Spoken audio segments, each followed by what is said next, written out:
Takanefa fanao isan-taona kosa dia nikarakara famorana faobe ny fikambanana Fafi 5 eo ihany koa ny Croix Rouge malagasy ary Dr Fidy zazalahy kely 300 eo no natao famorana tamin'ny tendrondroany ity.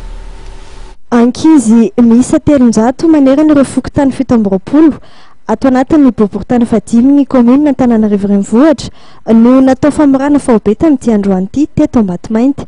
Fiara-miasa ny fikambanana Fafi 5 tariny filohan'ny Revolodina Mivady, ny Croix Rouge malagasy district fahadimy ary Dr Fidy ny hetsika. Ny Croix Rouge malagasy no nanangona ireo mpazo tombotsoa teny anivon'ny fokontany. Dr Fidy kosa ny mpanatanteraka ny famorana amin'ny alalan'ny teknika moderna na ny circoncision américaine ary ny fikambanana Fafi 5 no nanolotra ny arina feno fanomezana ho an'ireo zazalahy kely natao famorana teto. Tanjona amin'izao dia anankely fanatanterahana amin'ny fomba malagasy izany famorana zany. Eo indray ihany koa filazantsika ihany koa amin'ny fivavahana kristianina fa ilaina miforakotsika ary fahatelo ara-pahasalamana ny famorana.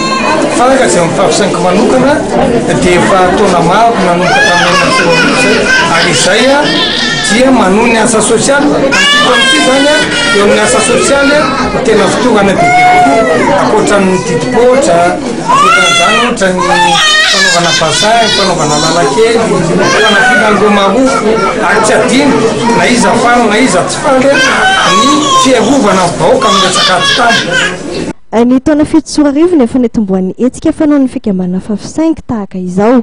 Tsy ny famorana ihany fa misy ihany koa ny asa ara-tsosialy maro izay tanterahan'ny fikambanana sy eo ihany koa ny fanatanterahana ireo fampanantenana efa nataony solombavambahoaka nandritra fampelezan-kevitra nataony toy ny fanandratanavy ny kolontsaina, ny fanatanjahantena ary ny sosialim-bahoaka miaingy fotony.